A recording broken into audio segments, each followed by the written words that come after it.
the station commander for his inefficiency in the conduct of his official functions and duties. He is suspended for 1 year without pay.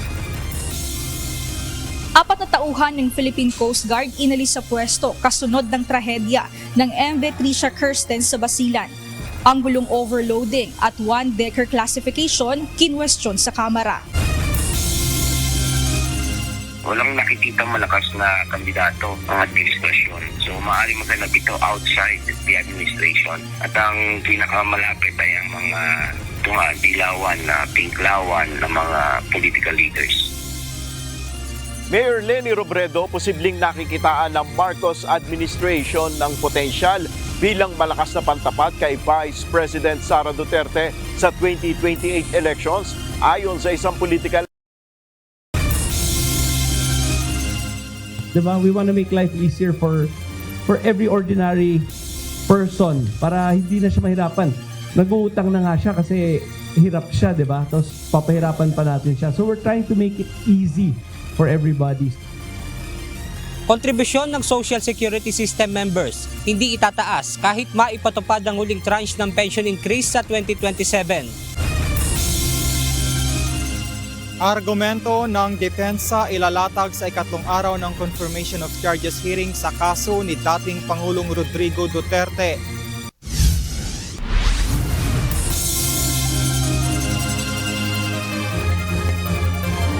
Magandang hapon, Pilipinas at sa buong mundo. Tayo po ay sabayang napapakinggan sa Radio La Verdad 1350, ang UNTV Radio. At una sa ating mga balita. Kahit mahigit 2 taon pa bago matapos ang administrasyon ni Pangulong Ferdinand Marcos Jr., ayon sa isang political analyst, ay nagsisimula na ang pagposisyon ng mga politiko para sa 2028 presidential elections kasunod ng deklarasyon ni Vice President Sara Duterte. Anya may indikasyon na rin na humahanap na ang administrasyon na pantapat sa Vice Presidente. Ito ang balita ni Nel Maribuhok. Walang nakikita malakas na kandidato ang administrasyon. So maaari maganap ito outside the administration. At ang pinakamalapit ay ang mga dilawan na pinklawan ng mga political leaders. Si Naga City Mayor Leni Robredo ang maaaring nakikitaan ng potensyal ni Pangulong Ferdinand Marcos Jr. na maging malakas na pantapat kay Vice President Sara Duterte sa 2028 presidential elections. Ayon sa political analyst na si Professor Dennis Coronacion, marahil dahil wala pa sa mga kaalyado ng administrasyon ang may malaki ang tsansang tumalo sa vice-presidente, kaya naghahanap si PBBM ng mga maaaring alternatibong kandidato na kanyang susuportahan. Sa katunayan, maaaring nagkaroon na ng inisyal na pag-uusap ang dalawa nang bumisita ang Pangulo sa Naga City nito lamang weekend, bagay na itinanggi na ng Pangulo. Alam mo, I think the mayor will agree with me na serbisyo muna bago politika. We have been planning this for a few months already because talagang naging critical ito especially with the storms that came in. We did not discuss. Serbisyo muna bago politika. Marami pang kailangan gawin. Marami pa kaming kailangan gawin. So, we will get to that. Aabot din tayo doon. Sinabi ni Coronacion na kung pag-aaralang mabuti, naging magandaan niya ang resulta ng midterm elections para sa mga kaalyado ni Mayor Robredo. Isang indikasyon na maaaring mayroon silang malakas na kandidato sa pagkapangulo sa 2028. Ang pumoporma na tumaayos na tungkol dito ay alam naman natin itong mga kakampings, yung mga dilawan. So just recently, itong nakaraang midterm elections, napakaganda ng kanilang performance sa eleksyon. So maaring nakikita ng mga dilawan ng mga political leaders na sila yung maaring magkaroon ng posibleng tumapat at posibleng makatalo kay Sara Duterte. Una nang sinabi ng Malacanang na masyado pang maaga para pag-usapan ng posibleng tapatan sa halalan ni Robredo at VP Sara. So ang lumalabas ay aksyon versus bakasyon, nagtatrabaho versus hindi nagtatrabaho, pro-Philippines versus not pro-any country, suhestyon na igagalang, patawad pero hindi napapanahon. Sa gitna ng mga matutunog na mga pangalan ng mga kilalang politiko na posibleng tumakbo sa 2028 elections, ayon kay Coronasyon, hindi pa rin maiaalis sa ibang mga Pilipino ang maghanap ng isang alternatibong kandidato na pinaniniwalaan nilang lulutas sa mga problema ng bansa. Ako I'm hoping na may other alternative candidates pa kasi siyempre gaya rin ng sentimiento ng ilan sa ating mga kababayan, wala na bang iba? Nel Maribuhok, UNTV News and Rescue, Diyos ang aming sandigan, serbisyo publiko ang aming pinahalagahan. Nagpapatuloy ang assessment ng mga otoridad sa antas ng pinsala sa nangyaring sunog sa Cabildo Street sa Intramuros, Maynila kahapon. Ayon sa punong barangay ng lugar, posibleng selos at paghiganti ang motibo ng sospek sa panununog. Ito ang balita ni Dante Amento. We are on the process of conducting overhaul sa nasunugan na area na to para lahat po ng mga baga na umaapoy pa, maaapula natin at mamamatay para wala na ring usok. Inabutan kanina ng UNTV News ang mga tauhan ng Manila Disaster Risk Reduction and Management Council at Bureau of Fire Protection na nagsasagawa ng clearing at overhauling operations sa Cabildo Street, Barangay 655 sa Intramuros, Manila. Dito nangyari ang sunog kahapon ng hapon kung saan nasa 600 bahay ang natupok. Halos 7 oras pa ang lumipas bago tuluyang maapula ang apoy. Sa pangunguna ng BFP, tiniyak na lahat ng natitirang apoy o baga ay mapatay para sa kaligtasan ng mga nasunugan na bumalik para mga lakal na lamang. Nandito tayo ngayon mga kasangbahay sa lugar kung saan nangyari yung sunog kahapon. Kung makikita nyo, yung atin pong mga kababayan na biktima ng sunog ay ang ginagawa nila, ang tawag daw dyan ay naghahanap sila ng kalakal. Hinukay nila yung pwede pa nilang mapakinabangan tulad ng bakal, yero at iba pa na pwedeng maibenta kahit pa paano mayroon silang magagamit o kaunting kita habang sila ay naghihintay pa ng kanilang mapagsisimulan ulit ng kanilang hanap buhay. Mayroon kasi nawalan din ng hanap buhay. At the same time, yung kanila pong bahay ay nasunog. Kaya naman ang kanilang pag-asa ay mabigyan sila ng tulong kahit paano. Partikular mula po sa ating lokal na pamahalaan ng Maynila. Tansula ba ang pwedeng maibenta? Plastic. Bakal. Marami na kayong nakuha? Hindi pa lang. Bakal-bakal. Para patimbang. Tanso sa bakal. Ang iba naman kahit hindi taga roon ay nakisali na rin sa pangungulekta ng pwedeng maibentang kalakal galing sa nasunog na mga bahay. Ay, hindi naman kayo kasama sa nasunugan? Hindi. Ano gagawin nyo dyan, ate? Benta. Ayon sa ilang residente na nakausap namin, umaasa silang may tutulong sa kanila bukod sa pamahalaang lokal ng Maynila bilang pang-umpisa muli. Sabi ni Mang Orlando, marami sa mga kapwa niya na sunugan ay wala namang kamag-anak na mauuwian. Kaya sa evacuation center muna sila pansamantalang manunuluyan. Sa pangangailangan naman po, marami po, katulad po ng mga damit, mga kumot, mga unan, mga pagkain, isa na po yun. Para po makapagsimula po uli ng maayos. Tiniyak naman ng barangay na may inisyal ng naiabot na ayuda ang Manila Local Government kagabi. Patuloy din ang kanilang pagbabantay sa mga residenteng nawalan ng tahanan upang masiguro na hindi mapababayaan ang kanilang mga pangangailangan.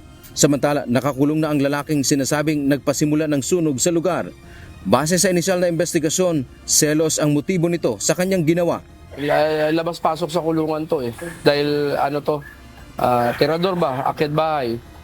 Nakakulong siya, hiniwalayan siya ng asawa niya, kinausap siya sa cellphone. Tapos, nung lumaya siya nung nakarang gabi, mga alas 11, nakausap ko yung anak niya dito na lalaki. Ang sabi, gaganti talaga siya. At marami nakakita na talagang sinunog niya talaga yung galit niya. Nasagig sa ilos. Nag-jealous po para nasira na po siya ng isip. Ang ginawa niya po, kumuha po siya ng 1 litrong gasolina. Tapos, kinalat niya po sa bahay. Tapos, sinindihan niya po. Nasampahan na ng kasong kriminal ang lalaki. Dante Amento, UNTV, News and Rescue.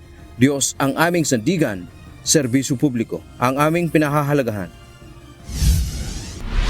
Ikinalugod ng Philippine National Police ang pinakahuling ruling ng Korte Suprema kaugnay ng mga ebidensya mula sa warrantless search. Ayon kay PNP Chief Police General Jose Melencio Nartates Jr., nililinaw na naturang desisyon ang hangganan ng pagtanggap ng ebidensya sa hukuman.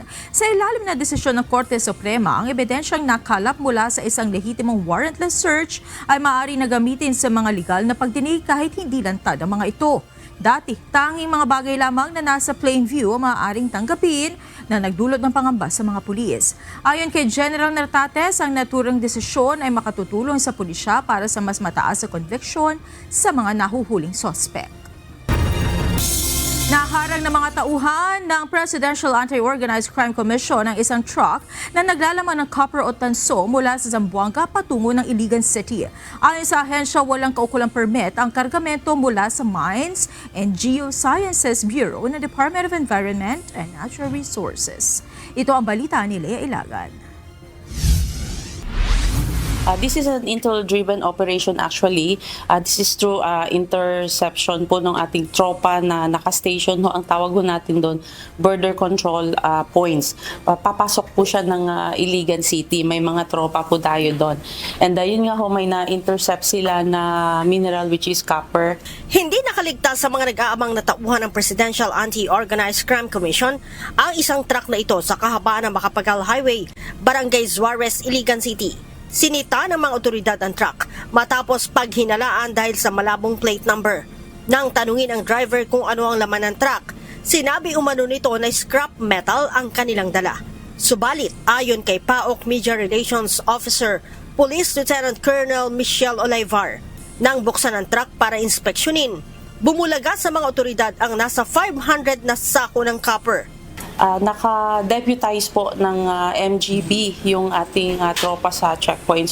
Pero nagtawag pa rin sila ng taga MGB and they said pwede naman nilang tignan na. Kinausap yung driver mismo nagbukas and lumantad po yung more or less 500 na sacks ng copper mineral. Ang nakumpiskang copper nagkakahalaga ng 2.5 million pesos. Wala rin itong permit para i-transport mula sa Mines and Geosciences Bureau ng Department of Environment and Natural Resources. Supposedly, pagka mineral ho yung ita-travel, merong kaukulang permit ho talaga from the MGB. Pero yung driver, wala siyang hawak. Bukod sa driver ng truck, sinabi ni Lieutenant Colonel Olivar na mayroon ang iniimbestigahan ang PAOK na nagmamay-ari ng copper, subalit tumanggi muna itong pangalanan. Sa ngayon ho, ongoing yung investigation natin. Actually, alam na, pero hindi pa i-divulge. Alam na kung sinong may-ari ng sasakyan. Presumably, the owner of the vehicle is kasabwat, probably the owner of that copper mineral po. Babala ng PAOK sa mga iligal na nagmimina at nagbibiyahe ng mga mineral. Posibleng maharap ang mga ito sa kaso dahil sa paglabag sa Republic Act 7942 o Philippine Mining Act of 1995. Sa mga mapatutunayan nagkasala, maaari anayang makulong ang mga ito ng 6 hanggang 12 taon at multa na 1 milyon hanggang 10 bilyong piso depende sa bigat ng ginawang paglabag. Lea Ilagan, UNTV, News and Rescue. Diyos ang aming sandigan, serbisyo publiko ang aming pinahahalagahan. Napigilan ng mga kawani ng Bureau of Customs ang tangkang pagpuslit patungong Celebes Sea ng isang barko na naglalaman ng kahong-kahong iligal na sigarilyo. Ayon sa BOC, tinatayang nasa 3,000 kahon ng iligal na sigarilyo na nagkakahalaga ng 180 million pesos ang lulan ng barko. Natukoy ang kinaroroonan ng barko, 52 nautical miles ang layo mula sa kanluran ng Kalamansig Port sa Sultan Kudarat. Ang naturang mga kargamento ay walang kaukulang import documents at hindi rin masagot ng mga dayuhang crew ang verification ng mga otoridad. Dinala ang mga iligal na produkto sa Philippine Navy Naval Station Romulo Espaldon sa Western Mindanao Naval Command para sa official inventory at documentation. Inaalam pa ng mga otoridad kung sino ang nagmamay-ari ng naturang iligal na kargamento. Isinumite ng abogado ng mga nagpakilalang dating miyembro ng Philippine Marines ang salaysay ng mga ito sa Office of the Ombudsman. Laman ng salaysay ang paglalahad kung paano umano naging tagapagdala ang mga ito ng mali-maletang pera mula kay dating Congressman Zaldico upang maihatid sa lugar ng iba't ibang politiko. Ito ang balita ni Ivan Alvarez. Ni-refer namin sa Office of the Ombudsman para magkaroon lamang ng prima facie proof na merong offense na nakumit at ang mga napangalanan doon ay maaaring guilty sa mga offenses na ito. Natanggap na ng Office of the Ombudsman ang joint affidavit ng 18 individual na nagpapakilalang dating miyembro ng Philippine Marine Corps.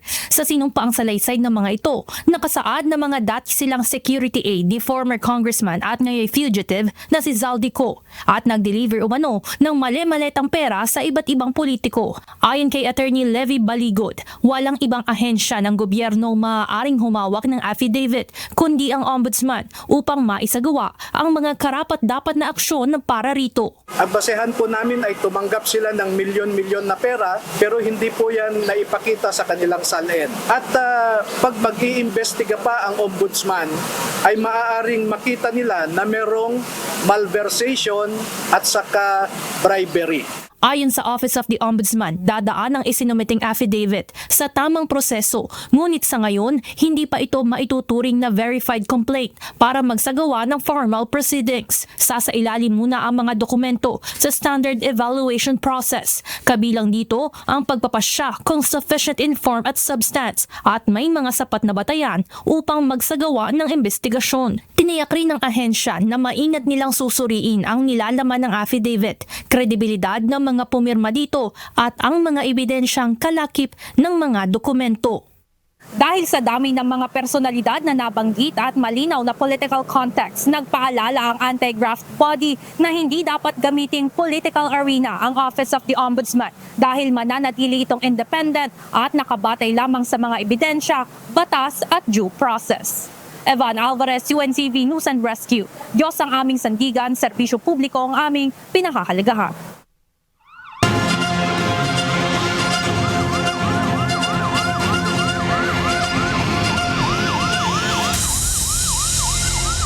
Isang lalaking nahirapang huminga ang kinailangang dalhin sa ospital dahil sa pagbaba ng kanyang oxygen level sa katawan. Agad namang tumugon ang UNTV News and Rescue sa hiling na patient transport para maagapan ang kalagayan ng pasyente. Ito ang balita ni Lina Giangan. Kaya mo tindog, ne? Hindi ko kaya. Pasok sa ligtad. Hindi kaya magtindog? Sir, mabatian mo ka, sir? Nilay, be, kung batian mo ka, be? Talad na stretcher pa na ako.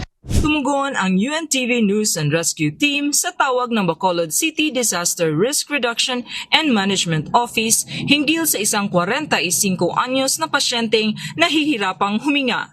Agad na naglagay ng pulse oximeter ang team sa pasyente na residente ng Barangay 14, Bacolod City. Mababa ang kanyang oxygen saturation kaya nagdesisyon ang team na dalhin ito sa ospital. Habang nasa biyahe ay binigyan ng oxygen support ang pasyente at binantayan din ang kanyang vital signs.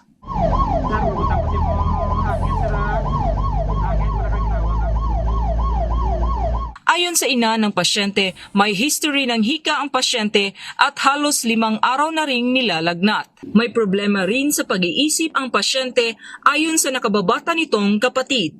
Na-notice din po namin na medyo masikip talaga yung area, lalo na po dun po sa bahay ng pasyente natin.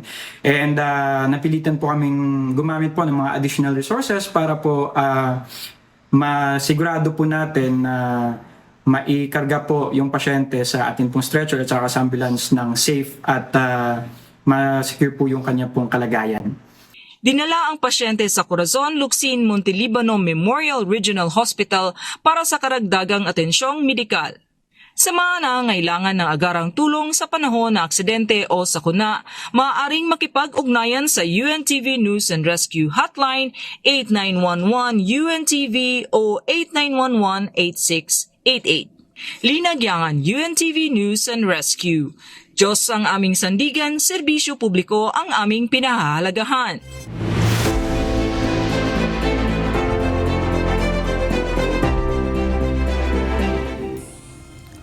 Nagpapatuloy ngayong araw ang confirmation of charges hearing sa crime against humanity. Ngayong araw ang panig naman ng depensa ang nagpipresenta ng kanilang argumento mula sa The Hague, Netherlands. Ito ang balita ni James Hilario, live.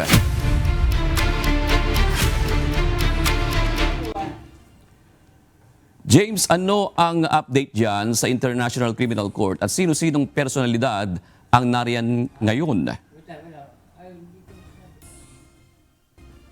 Oo, June, maagang dumating dito ang mga kaanak ng biktima at ayon sa kanila ay matama nilang pakikinggan kung paano maglalahad ng panig ang defense ng dating Pangulong Rodrigo Duterte. Personally, I see it as a political matter. Parang baliwala ebidensya dito eh. Parang chat tricks eh.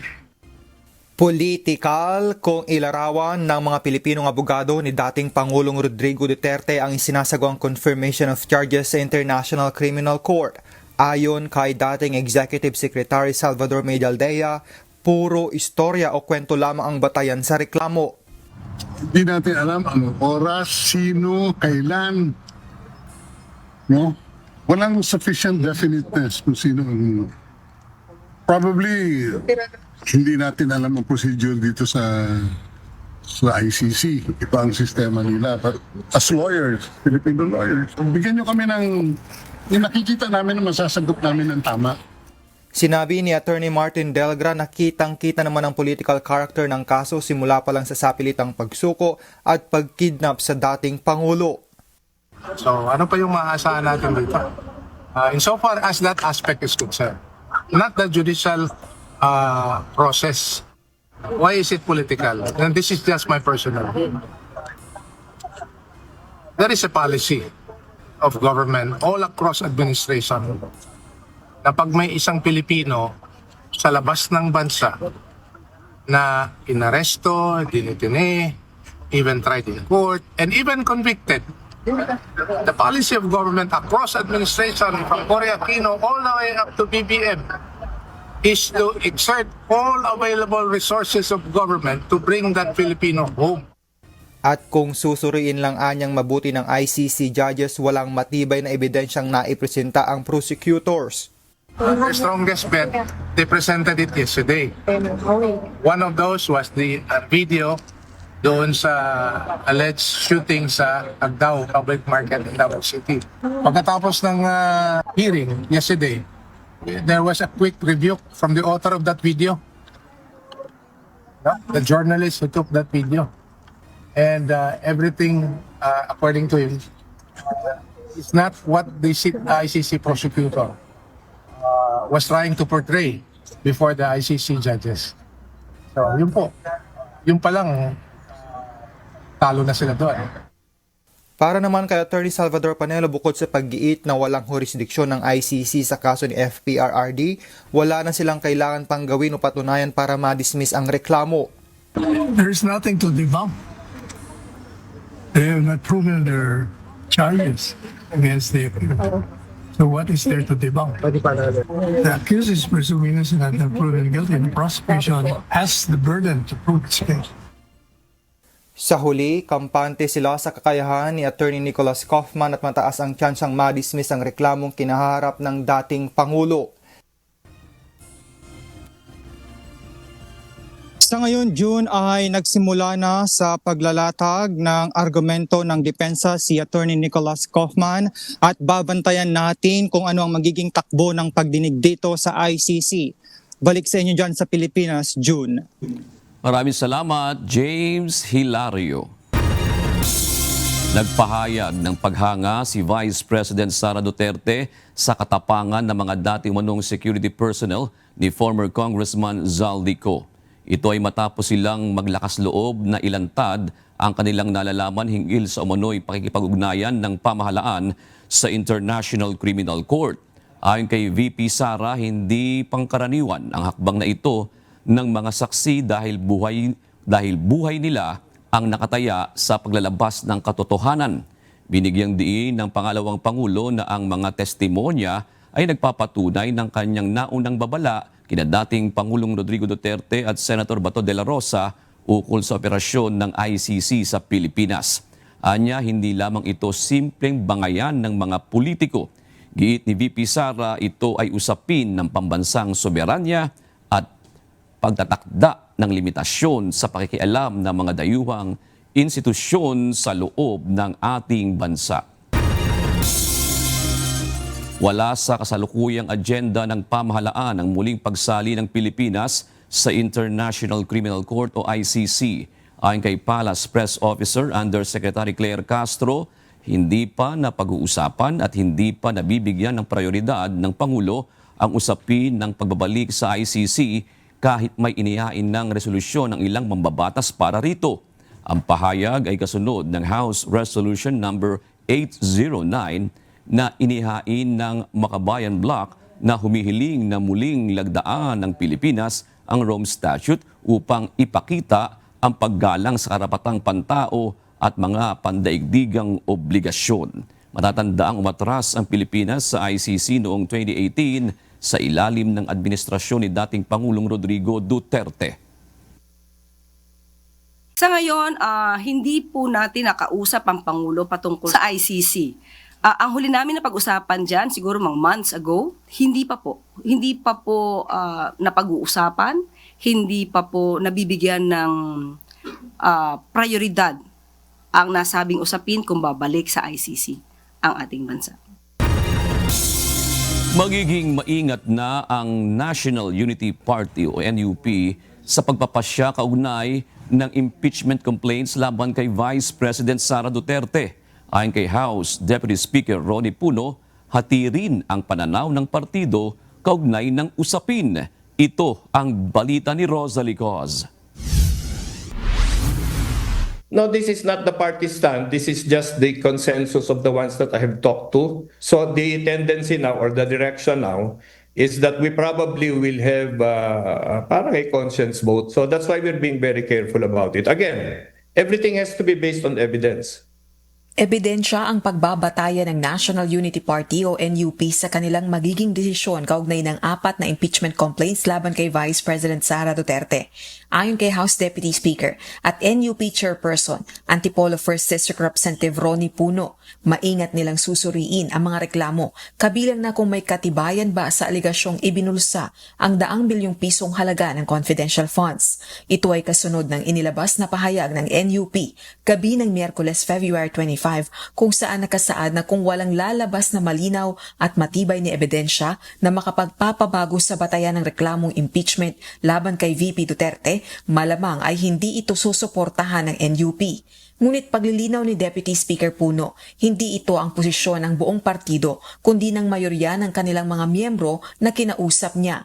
May sariling desisyon din aniya ang bawat NUP member at boboto batay sa konsensya. Dagdag pa ni Congressman Puno, hindi siya naniniwalang makaapekto ang desisyon ng NUP sa House impeachment vote. I don't believe that our position is going to one way affect conclusively the results of what's going to happen here. We are here to listen to the evidence.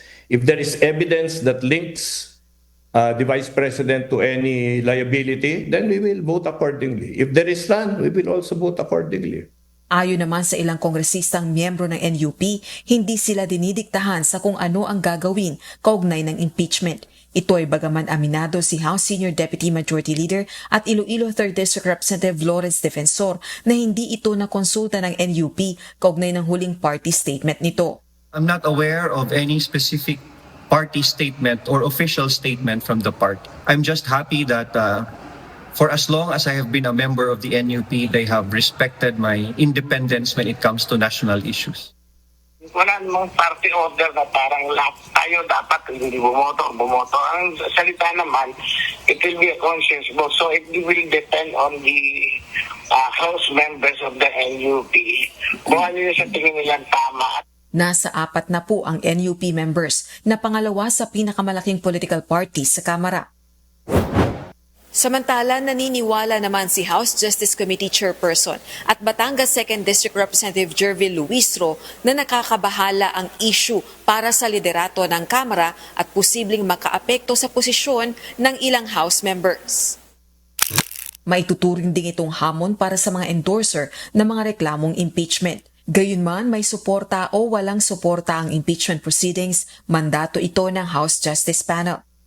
Of course, that is a matter which must be considered by the leadership, no? And with respect to the Justice Committee, again, regardless of the support or lack of support that the impeachment process is receiving from the House members or even from the party leadership or from the national parties, that is apart from our concern really as members of the Justice Committee. Samantala, dumistansya naman ang Malacanang sa usaping ito. Decision po nila yan. May kalayaan po sila mag-decide. Hindi naman po sila sinasaklawan ng ating Pangulo at ng administrasyon na ito. Kung ano po yung decision nila, malamang yun po yung nakikita nilang magiging magandang aksyon para sa kanilang political party. Rosa Licos, UNTV News and Rescue. Diyos ang aming sandigan, serbisyo publiko ang aming pinahahalagahan. Narito naman ang mga balita sa iba't ibang panig ng mundo. Ihahatid ng ating global correspondent na si Mavian Dog na nasa Brisbane, Australia.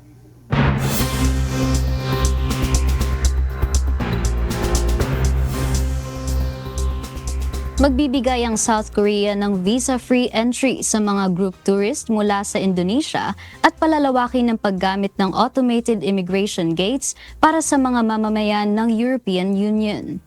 Ito ay bilang bahagi ng malawakang reforma sa turismo ng administrasyon ni South Korean President Lee Jae-myung. Inanunsyo ang hakbang sa National Tourism Strategy kung saan layunin ng pamahalaan na maabot ang 30 milyong dayuhang bisita, kasunod ng naitalang mahigit 18 million arrivals noong 2025. Sa ilalim ng plano, papayagan ng visa-free entry para sa Indonesian group tourists na may 3 o higit pang miyembro, habang bibigyan ng 5 taong multiple entry visa ang mga Chinese at Southeast Asia na dati nang nakabisita sa Korea. At 10-year visa naman para sa mga residente ng pangunahing lungsod.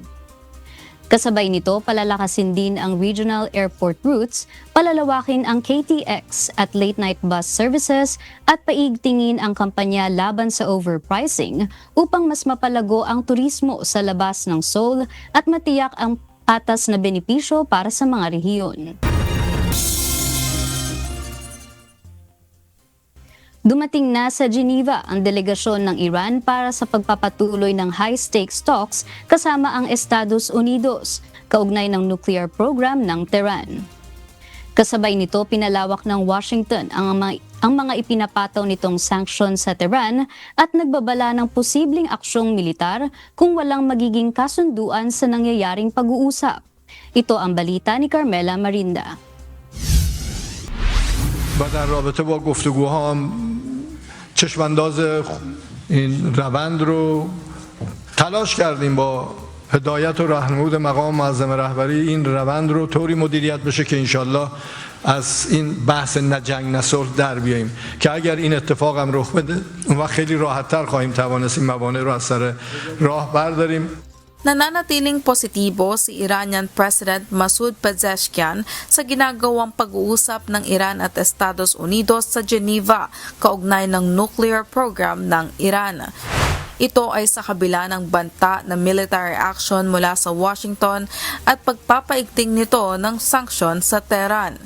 Pinangunahan ni Iranian Foreign Minister Abbas Araghchi ang delegasyon na dumating sa Switzerland.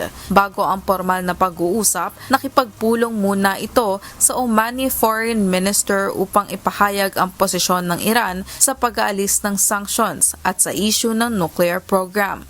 Samantala, pinalalawak ng US ang economic pressure nito laban sa Tehran. Pinatawan ng US Treasury Department ng panibagong sanctions ang mahigit 30 individual, kumpanya at mga sasakyang pandagat na kabilang sa tinaguriang shadow fleet ng Iran.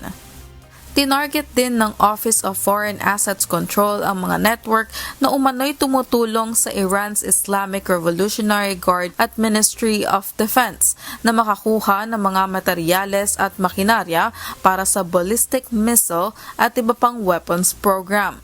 Ayon kay US Treasury Secretary Scott Bessent, sinasamantala umano ng Iran ang global financial system upang maipagpatuloy ang ilegal na pagbebenta ng langis at suportahan ang mga kalyadong grupo. Sa kanyang State of the Union address, muling inakusahan ni US President Donald Trump ang Iran na nagpapatuloy sa kanilang sinister nuclear ambitions at binigyang diin na hindi niya papayagan ang Tehran na magkaroon ng nuclear weapon.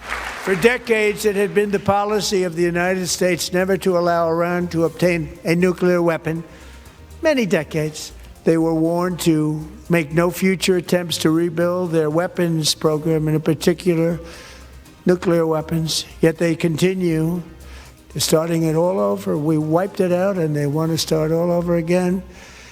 And are at this moment again pursuing their sinister ambitions. We are in negotiations with them. Sa gitna ng pagtutok ng buong mundo sa magiging resulta ng mga pag-uusap, hati naman ang pananaw ng mga Iranian kung may mapagkakasunduan ang dalawang panig. جنگ که 100%، من نظرم که 100% جنگ شد، چون اصلا این روندی که میره غیر از جنگ. آمریکایی‌ها همه اینا فیلمه، نمیتونن کاری بکنن. جنگ نمیشه، آقا مذاکره انجام میشه، جنگی هم در کار نیست. Ang iba nag-aalala sa posibleng epekto kung matutuloy sa digmaan ang mga pag-uusap. ترامپ صحبت کرد گفت برای ایران خیلی بد میشه وقتی میشه و ملت خیلی در عذابن ملت الان هم در عذابن الان تکلیفمون معلوم بشه اینوری هستیم اونوری هستیم. Nais ng Amerika na matigil ang kahit anong proseso ng uranium enrichment sa Iran. Gayunman, ilang ulit na rin iginiit ng Tehran na ang nuclear program na ito ay para sa mapayapang layunin lamang at produksyon ng enerhiya. Kaya naman hindi sila papayag na abandonahin ang kanilang karapatan dito. Carmela Marinda, UNTV News and Rescue, USA. Diyos ang aming sandigan, serbisyo publiko ang aming pinahahalagahan. Nagkaroon ng tensyon sa pagitan ni New York Mayor Zoran Mamdani at ng New York City Police Department matapos mauwi sa umano'y pambabato ng yelo sa mga pulis ang isang snowball fight sa Washington Square Park kasunod ng matinding blizzard sa New York City. Ayon sa NYPD, 4 na individual ang tinutugis dahil sa umano'y pananakit sa mga opisyal na tinamaan sa ulo at mukha, dahilan para dalhin ng mga ito sa ospital. Gayunman, sinabi ni Mamdani na base sa kanyang napanood na video, tila mga kabataang naglalaro lamang ang sangkot at hindi dapat sampahan ng kaso. Dagdag pa nito, hindi niya ipagbabawal ang snowball fight bagamat hinimok ang publiko na igalang ang mga pulis at ibang city workers. I'm not going to be banning snowball fights or organized snowball fights. I've shared my thoughts with New Yorkers, and I continue to believe that what we are seeing in this response to this winter blizzard from the city workers as a whole, and that includes the hardworking men and women of the NYPD, is part of why the city is getting back on its feet.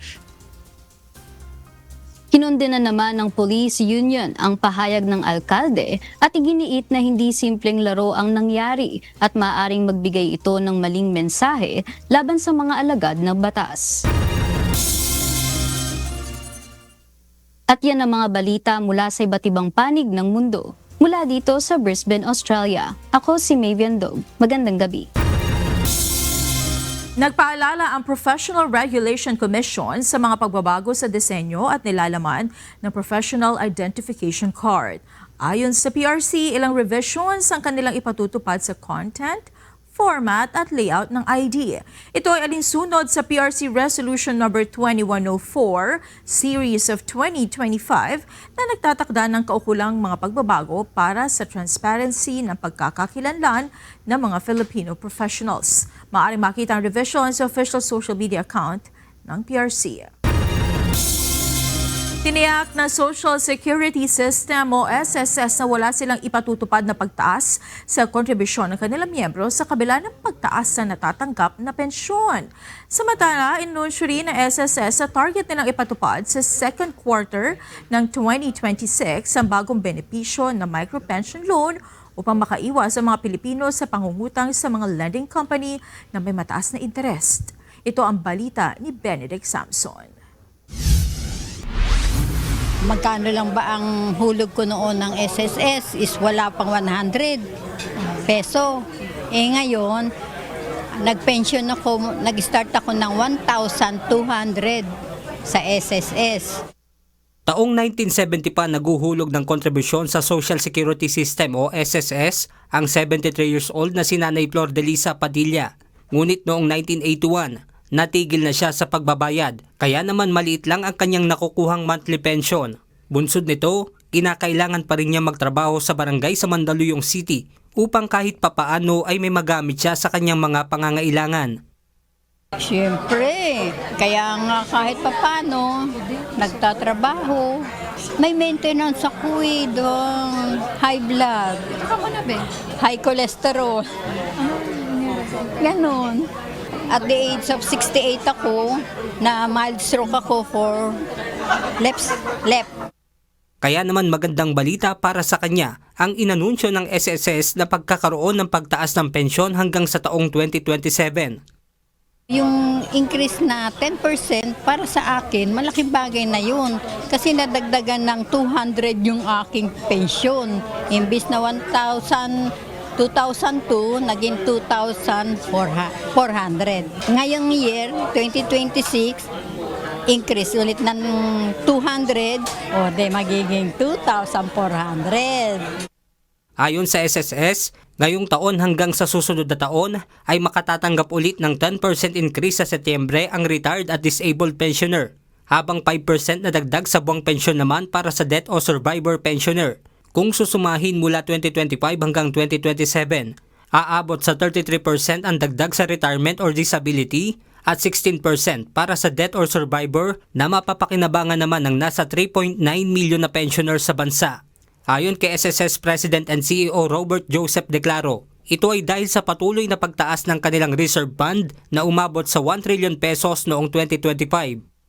Because of this good performance, yung ating release ng second 10% ng pension would be and the third tranche would be secured. On top of that, because of the fantastic results of the SSS is able to come up with more programs that will benefit its members. Sa kabila naman ng pagtaas ng pensyon hanggang sa 2027, tiniyak ng SSS na wala silang ipatutupad na increase sa contribution ng kanilang mga miyembro. The last tranche of the increase that was included part of Republic Act 11199, the revised SSS law po. So hanggang doon na lang po yun. So wala sa charter ng SSS ang pag-increase na ng contribution. Samantala, inanunsyo ng Social Security System ang bagong benepisyo na micro-pension loan para sa kanilang miyembro na target ipatupad ngayong second quarter ng taon. Isa itong uri ng loan na may 8% interest sa loob ng isang taon, mas mababa sa halos 15% na interest kada buwan mula sa lending company. Ayon kay Finance Secretary Frederick Go, paraan ito upang hindi na mahirapan at babaon sa utang ang isang individual na kinakapos sa pinansyal na pangangailangan. We want to make life easier for every ordinary person para hindi na siya mahirapan. Nag-uutang na nga siya kasi hirap siya, di ba? Tapos papahirapan pa natin siya. So we're trying to make it easy for everybody. So we'll partner with these banks. Alam naman natin yung mga bangko may 200, 300, 400 branches. So napaka-accessible sa mga tao. Ayon naman sa SSS, sa ngayon ay patuloy ang kanilang pakikipag-ugnayan sa mga bangko para sa naturang loan system. So you can avail of the benefit, the loan, through the mobile app. Of the bank. You can go to the branch or you can avail of it from the mobile app. So mas madami ho talagang ma-reach in terms of the members ng SSS that are qualified to get this loan. Benedict Samson, UNTV News and Rescue. Diyos ang aming sandigan, serbisyo publiko ang aming pinahahalagahan. Nagpaalala ang Department of Foreign Affairs sa lahat ng Philippine passport holders na iwasang mamarkahan ng hindi otorisadong marking o stamps ang kanilang passports o e-passports. Ayon sa ahensya, ang mga unauthorized marking sa e-passport ay nagpapawala ng bisa nito. Itinuturing din itong isang uri ng tampering sa official document ay pinagbabawal ng batas at may kaukulang parusa. Paalala ng DFA, ang Philippine e-passport ay dapat lamang magtaglay ng tatak mula sa otorisadong opisyal o ahensya. Ito ay pag-aari ng Republika ng Pilipinas kaya't anumang pagpapalit, pagdagdag o pagsira dito o sa nilalaman nito ay mahigpit na ipinagbabawal.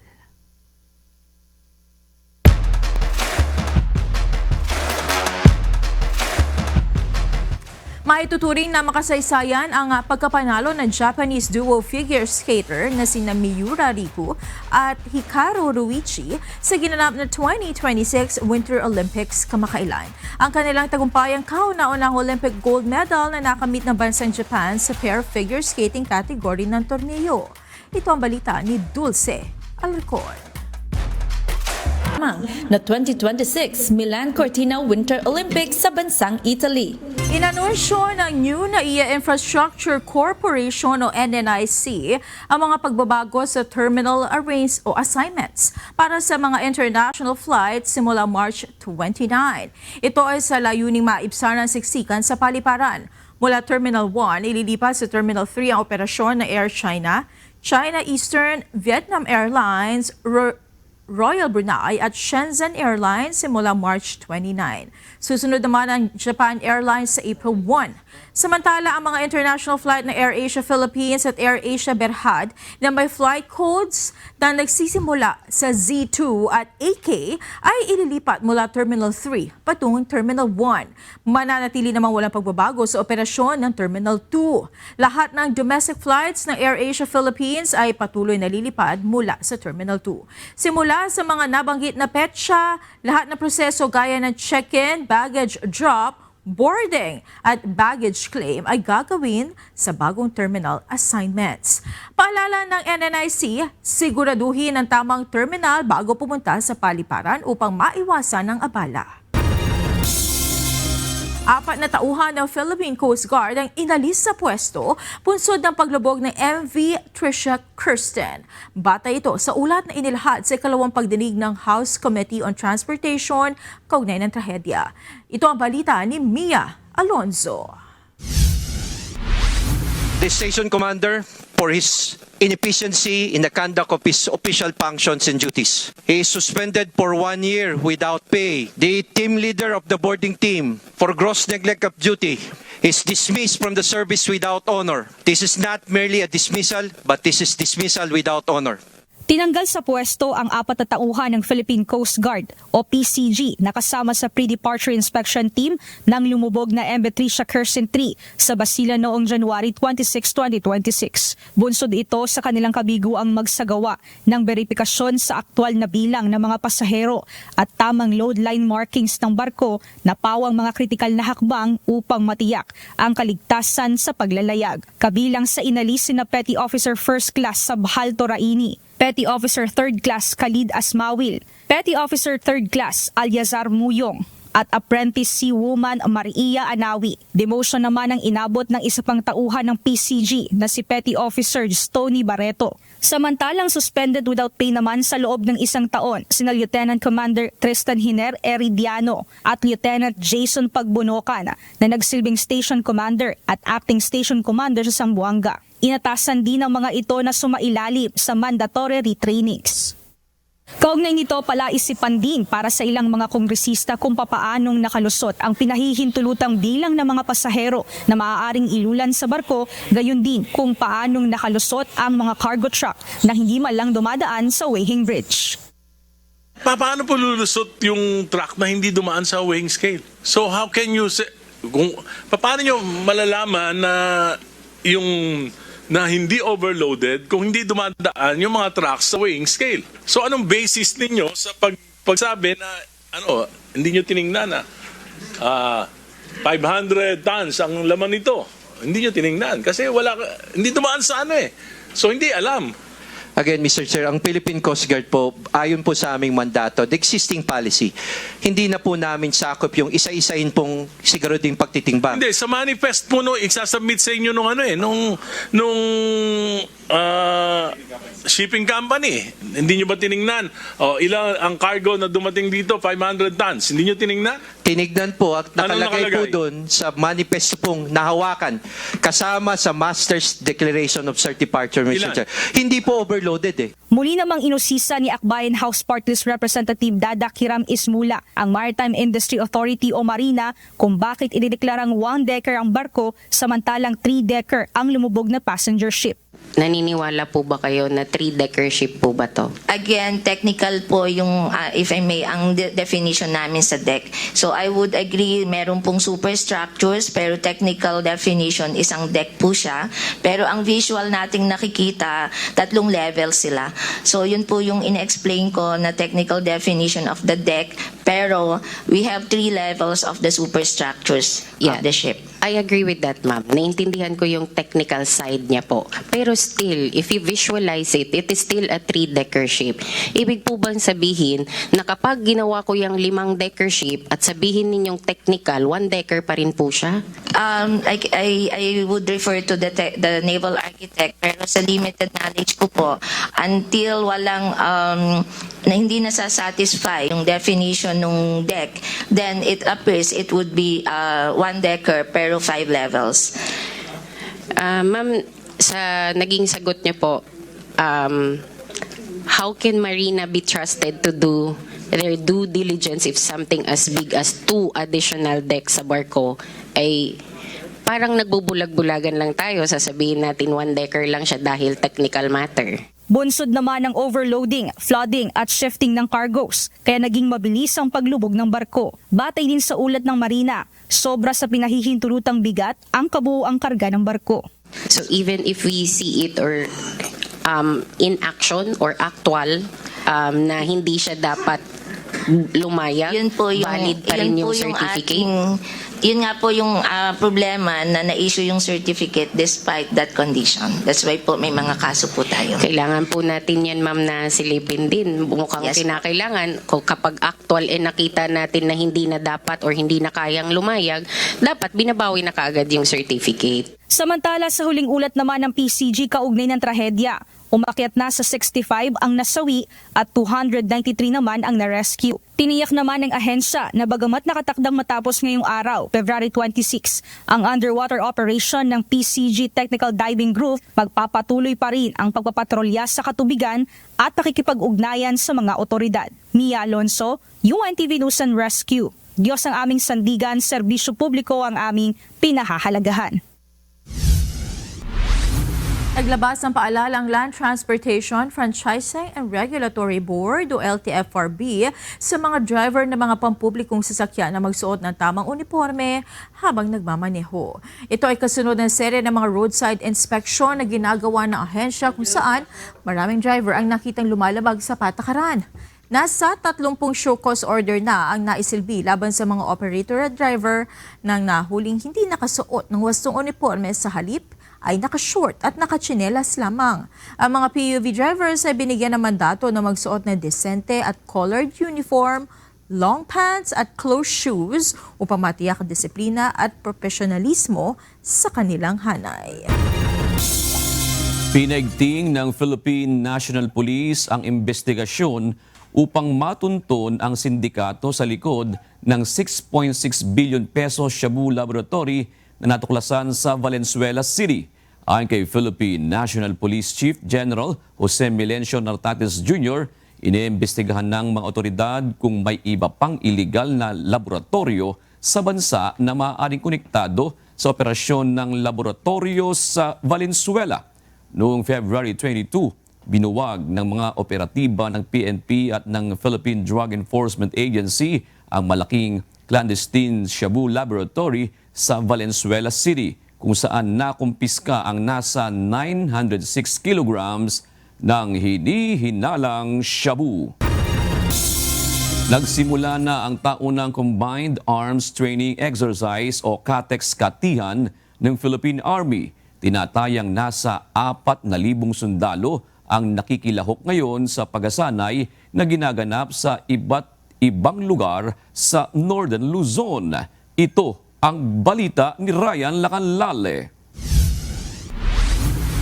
This exercise Katihan for this year is very important because for the Philippine Army because this operationalizes yung Army's land defense concept. Nagsimula na ang pinakamalaking unilateral exercise ng Philippine Army, ang Combined Arms Training Exercise o CATEX-Katihan. Ito ay bilang paghahanda sa mas malalaking pagsasanay na lalahukan ng hukbong katihan ng Pilipinas ngayong taon, gaya ng salaknib at balikatan exercise sa mga susunod na buwan. Ayon sa Philippine Army, ang pagsasanay na ito ang aktwal na pagpapatupad ng kanilang land defense concept bilang suporta sa mas malawak na comprehensive archipelagic defense concept ng Pilipinas. Makikita din dito ang kakayahan ng Combined Arms Brigade. Ibig sabihin, iba't ibang unit tulad ng infantry, artillery at armor na sabay-sabay na kumikilos sa iisang operasyon. Kaya meron tayong involved na mga special enablers, no, na mga units na naka-attach dito sa 503rd Brigade to effectively test yung ating capability pagdating sa Combined Arms Brigade operations. This kind of operation will project us and deploy our forces to different scenarios in the combat operation. So that's why this is very important for us. Lalahukan ito ng halos 4,000 sundalo at isasagawa ang pagsasanay sa Northern Luzon. Kabilang sa mga pagsasanay ang Humanitarian and Disaster Response o HADR, Littoral Defense at Area Defense. Ayon sa Army, isinasaalang-alang din nila ang mga gaps o kakulangan na naranasan sa nakaraang mga pagsasanay. Kaya't magsisilbing batayan ang mga natukoy na ito upang mas mapahusay ang plano, koordinasyon at aktwal na pagsasagawa ng pagsasanay ngayong taon. We are also considering the gaps that we have encountered in the previous iteration, and these gaps are being addressed on this year's iteration of the CATEX-Katihan. For example, large-scale movement, yung mga capabilities na ini-involve natin, saan ba po pwedeng effectively makapag-complement yung every capabilities na meron tayo, mas lalo natin i-improve yung interoperability. Ito na ang ikatlong edisyon o iteration ng CATEX-Katihan na magtatapos sa March 16. Ryan Lacanlale, UNTV News and Rescue. Diyos ang aming sandigan, serbisyo publiko ang aming pinahahalagahan. Tinanggal na si Senador Ronald Bato de la Rosa sa halos lahat ng committee membership sa Senado. Samantala, nakatakda na ang pagsasagawa ng inisyal na pagsusuri ng mga ethics complaint laban sa ilang senador. Ito ang balita ni Asher Cadapan Jr. We have a rule on the absence of committee work. Yung membership sa committee, a number of times na hindi ka umattend, pwede kang alisin sa committee. But that's as far as the membership of the committee is concerned. Pero pagdating sa general rules ng Senate, walang ganun eh. tuluyan ng inalis sa mga komiteng kanyang kinabibilangan si Senador Ronald Bato de la Rosa. Ito ang ipinahayag ni Senate President Vicente Sotto III matapos ang halos 3 buwang pagliba ni Senador Bato sa Senado. Ayon sa Senate leader, ihalal na lang ang papalit sa iba pang natitirang mga komite kung saan siya miyembro. Paliwanag ni Senador Sotto, sumusunod lang sila sa Senate rules kaugnay ng bilang ng non-attendance o pagliba ng miyembro sa isang komite. Kaugnay naman ng reklamo laban kay Senador Ronald Bato de la Rosa hinggit sa patuloy na pagliban nito sa Senado, sinabi ni Senate Committee on Ethics and Privileges Chairperson J.V. Ejercito na nakatakda na rin ang pagsasagawa ng inisyal na pagsisiyasat sa mga naihaing ethics complaints sa komite. Sa text message, kinumpirma ni Ejercito na isang conference room ang itinalaga ni Sotto na gagamitin ng komite. Nakatakda na itong gawin sa ika-4 ng Marso, alas 10 ng umaga upang mapabilis ang pagpupulong sa pinakamaagap na panahon. Isasagawa ang pagpupulong sa pamamagitan ng executive session sa pagitan ng mga miyembro ng komite na ang ibig sabihin ay hindi ito bukas para sa pakikinig ng publiko. Target na talakayin dito ang adoption of rules o mga alituntunin na ipatutupad ng Ethics Committee na susundan naman ang inisyal na vetting o masusing pagsisiyasat ng mga kaso. Sa kasalukuyan ay umaabot na sa 6 ang bilang ng mga ethics complaint na naihain sa komite laban sa ilang senador. Tumanggi ng ilahad ng senador ang mga miyembro na sinampahan ng reklamo dahil hindi anya ito patas para sa mga kasong wala namang kabuluhan. Asher Cadapan Jr., UNTV News and Rescue. Diyos ang aming sandigan, serbisyo publiko ang aming pinahahalagahan.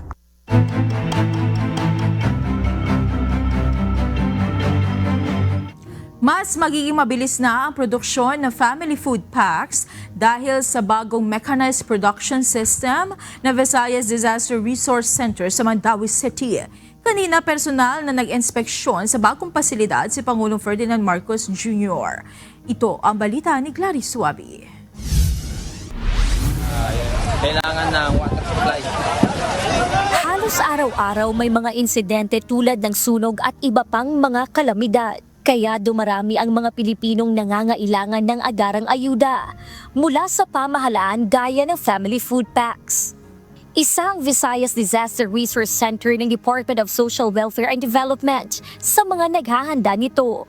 Dahil sa pangangailangan ng maraming family food packs, dapat mas bilisan ang produksyon nito. Kaya't 5 bagong mechanized production system o MPS lines ang inilagay upang masiguro ang mabilis at epesyenteng paghahanda ng family food packs kumpara sa mano-manong pamamaraan.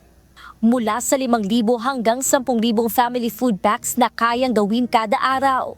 Sa bagong sistema na ito, 30,000 family food packs ang kayang magawa sa loob ng 8-hour cycle. Ang naturang pasilidad ay binisita ni Pangulong Ferdinand Bongbong Marcos Jr. upang inspeksyonin ang proseso sa paggawa ng family food packs. Pinapakita sa ating DSWD Secretary itong bagong repacking center. Pero makita ninyo, puro makina na. Dati kinakamayan. 5 to 8. 5 to 8 pa lang. 5 to 8,000. Ngayon, pagka full blast, itong ginagamit itong mga bagong mga machine ay dadami na hanggang 30,000. Kaya nila a day, a day ito. 30,000 a day. Araw-araw ay tuloy-tuloy ang produksyon ng family food packs dito sa Visayas Disaster Resource Center upang matiyak na may nakahandang ayuda sa panahon ng kalamidad. At sa tulong ng bagong mechanized production system o MPS line, ay mapapabilis at mapapataas ang kapasidad ng produksyon upang mas maraming pamilya ang matutulungan. Mga volunteer at mga individual sa ilalim ng Cash for Work program ang nagtutulong-tulong sa produksyon. Higit 5 milyong family food packs ang kailangang maihanda, kaya tuloy-tuloy lang ang kanilang paggawa. So, patuloy lang ang production nito hanggang umabot ng mga 5 million, lampas ng 5 million. Pero malaking tulong itong pagkagawa. Ito pinagawa pa natin, pinadesign natin itong mga machine na ito para talaga sa Pilipinas. Ginagawa na rin ngayon ang parehong pasilidad sa Butuan at inaasahang mag-ooperate na ito sa pagtatapos ng 2027. Gladys Tuwabi, UNTV News and Rescue. Diyos ang aming sandigan, serbisyo publiko ang aming pinahahalagahan. Inaasahang magkakaroon ng oversupply ng sibuyas simula sa susunod na buwan at posibleng hindi na magkasya sa mga onion cold storage facility sa Nueva Ecija. Buwan na Marso ang anihan ng pulang sibuyas, kaya inaasahang bababa rin ang presyo. Plano naman ng ibang magsasaka na imbakin na muna ang mga ito at ibenta kapag hindi palugi ang presyuhan. Ito ang balita ni Nestor Torres. Itong panahon pa lang, puti pa lang na white onion pa lang daming dumarating. Kagaya nung last year, ang kokonti sibuyas, almost 180 lang nun ang naging karga nito. Ngayon, kung balita namin, marami sibuyas ngayon, maraming tanim ng farmers. 3 araw pa lang ang nakalilipas nang dumating na sa onion cold storage facility ng provincial government ng Nueva Ecija ang mga inaning sibuyas ng ilang magsasaka sa bayan ng Bungabon at Palayan. Dito sa Nueva Ecija Provincial Government Cold Storage, kasalukuyan nang dumarating ang mga inaning sibuyas ng mga magsasaka. Nasa 318,000 ang kapasidad ng nasabing bodega. Pero sa ngayon, umaabot pa lamang sa 30,000 ang mga stock na galing sa mga magsasaka. Kadalasan, tumatagal ng 4 na buwan na naka-stock ang sibuyas ng magsasaka sa onion cold storage. At kapag tumaas naman na ang presyo ng sibuyas at ilalabas na ito, doon pa lang sila magbabayad sa cold storage ng LGUs. Kada 28 per kilo sa red bags ay babayaran nila ito ng 35 pesos depende sa dami sa kanilang stock na sibuyas.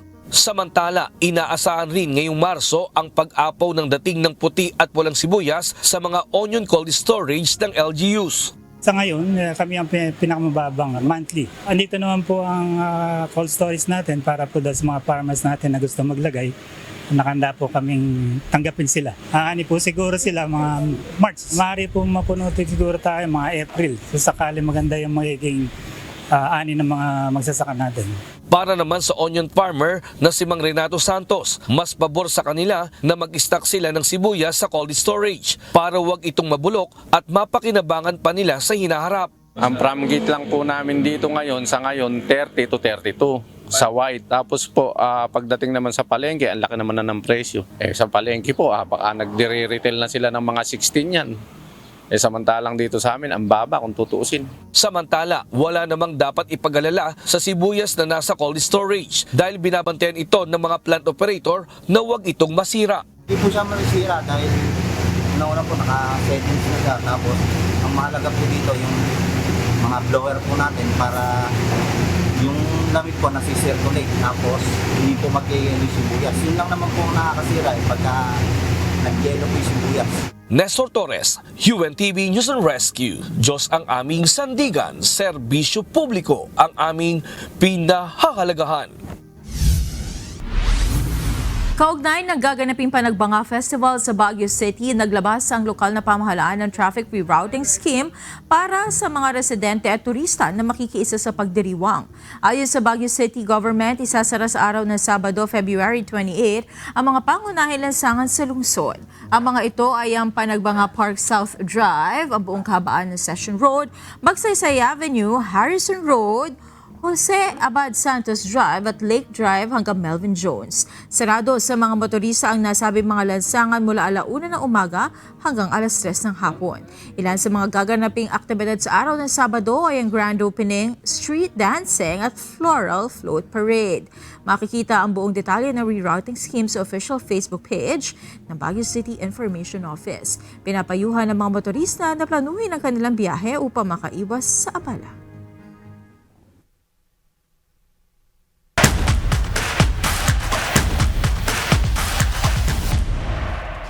Nagmarka agad ng impresibong simula ang 3 bagong kupunan sa preliminary round ng Season 4 ng UNTV Volleyball League.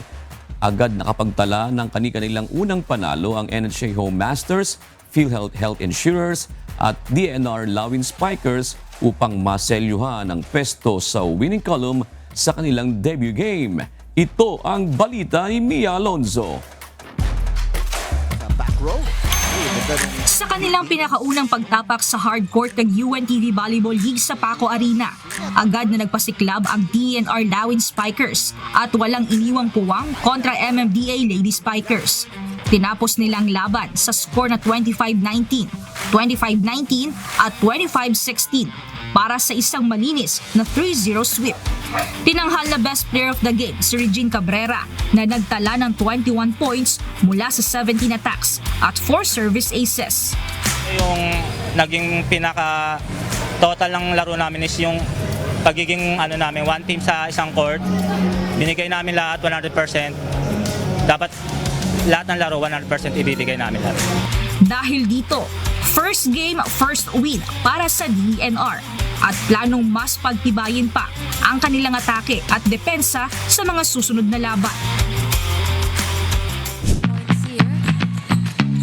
Samantala, hindi rin nagpatumpik-tumpik ang PhilHealth Health Insurers kontra DFA Emissaries at tinapos agad ang laban sa score na 25-16, 25-16 at 25-18 para sa isang dominanteng 3-0 victory. Tinanghal na best player of the game si Christine Merales na nagtala ng 15 points mula sa 11 attacks at 4 service aces. Kailangan lang namin siguro i-workout pa is yung communication. Kasi skills-wise, lahat sila given na sa blocking, sa spiking, sa receiving. So, since bagong team, bagong players din sila, so we need to focus on the team chemistry. Ayon pa sa coach ng PhilHealth, naging dagdag boost sa kanilang team ang pagkapanalo upang mas lalo pang pagbutihan ang kanilang laro para sa mga susunod na pakikipagtagisan. Samantala, hindi man naging diretso ang pagkapanalo ng NHA Home Masters kontra Pag-ibig Fund Lady Smashers. Matapos maagawa ng ikatlong set, nagtapos ang unang tatlong set sa score na 25-18, 25-22 at 22-25. Agad namang nakabawi ang NHA sa ika-4 na set at isinara ang laro sa score na 25-19. Tinanghal naman na best player of the game si Angelica Nidoy na nagpasabog ng 27 points mula sa 24 attacks, 1 block at 2 aces. Habang umiinit ang preliminary rounds, tila nagpaparamdam naman ng ilang kupunan na handa silang maging seryosong banta sa season na ito para maitaas ang kanilang standings. Kaya naman huwag palampasin ang mas mainit pang tagisan ng mga kupunan sa nag-iisang liga ng public servants. Sa March 1, 2026 sa Paco Arena, Manila, sa ganap na alas 12 ng tanghali, muling sasabak ang Comelec Suffragettes kontra AFT Lady Gunner. Susundan nito ng paghaharap ng Pag-ibig Fund Lady Smashers kontra PNP Lady Patrollers sa ganap na alas 2 ng hapon. At para sa huling game, maghaharap naman ang DFA Emissaries at DFA Lady Firefighter sa ganap na alas 4 ng hapon. Tutukan ang exciting volleyball action via live streaming sa Facebook at YouTube channel ng UNTV Sports. Win in sports, win for charity. Mia Alonso, UNTV News and Rescue. Diyos ang aming sandigan, serbisyo publiko ang aming pinahahalagahan.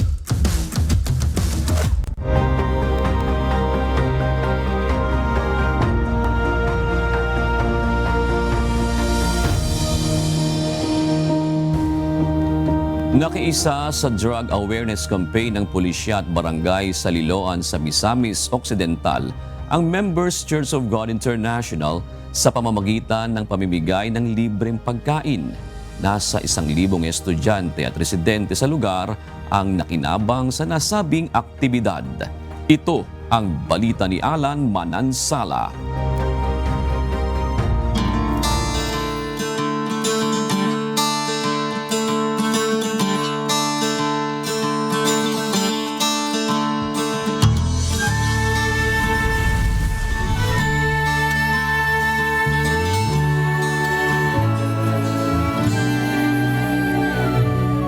Nag-pray kasi ako kagabi na sana kung mayroon kaming activities, mag-join na lang kasi mas prefer manggod na mag-join lang mi sa inyo ha kay daghan ang matapok pero sa much thankful na kay sa inyo hang in partnership with you kay kanang mas kumbaga na tighten ang kumbaga ang relationship sa community ug sa PNP.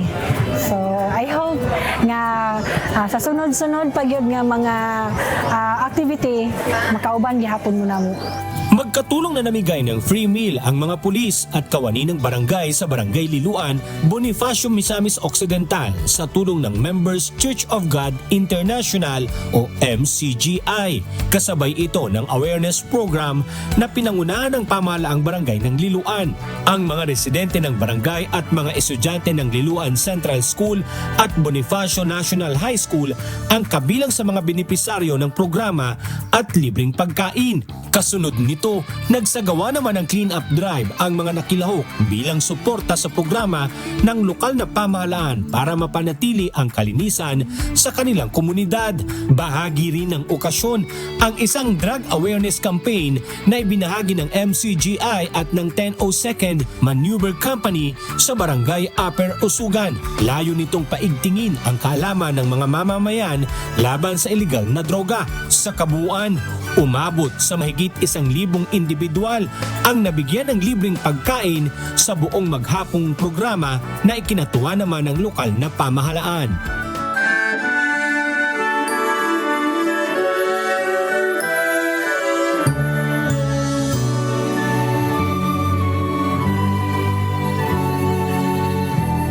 Ako nagpasalamat sa nahitabo karon nga pagpiding sa mga bata ug sa mga dagko pod. Ug ilabi na sa nagdumala sa drug symposium sa pagpasabot sa mga kabatanunan nga mahilayo sa mga nga ginadili nga drugas. Ug nagpasalamat usab ako sa MCGI nga ning suporta pod sila. Daghan salamat.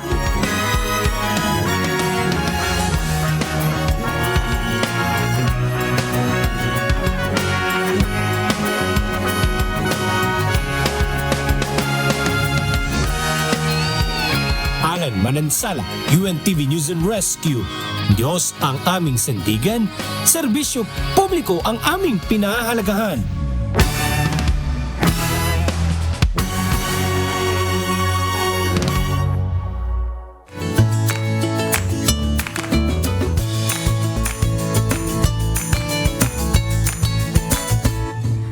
Narito naman ang ating mga naging kausing ngayong araw ng Huwebes. Salamat po at shout out kina Lou Balmeo, Arman Tolentino at Rudy Visconde. Salamat din kay Antonio Colamat Sr., Ryan Remotin at Ferlin Halea. Mga kasambahay, kung may mga istorya po kayong nais balikan sa Ito Ang Balita, pwede niyo po ito muling mapanood sa aming mga official social media account.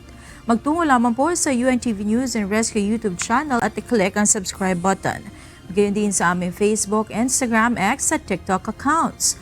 Mapapanood niyo rin po rito ang iba pang news programs ng UNTV, pati na iba pang video ng nag-iisang public service channel.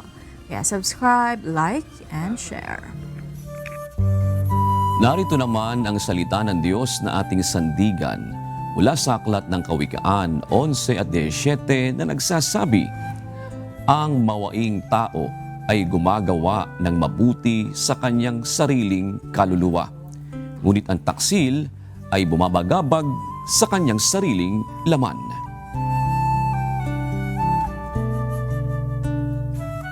Ano naging kabuuan ng ating balitaan ngayong gabi? Aming inilahad ng buong katapatan kung paano namin nasaksihan. Kayo po'y makapagtitiwala na ang aming nakita at narinig ang aming ibinabalita. At dito po sa UNTV, Diyos ang aming sandigan, serbisyo publiko ang aming pinahahalagahan. Magandang gabi po.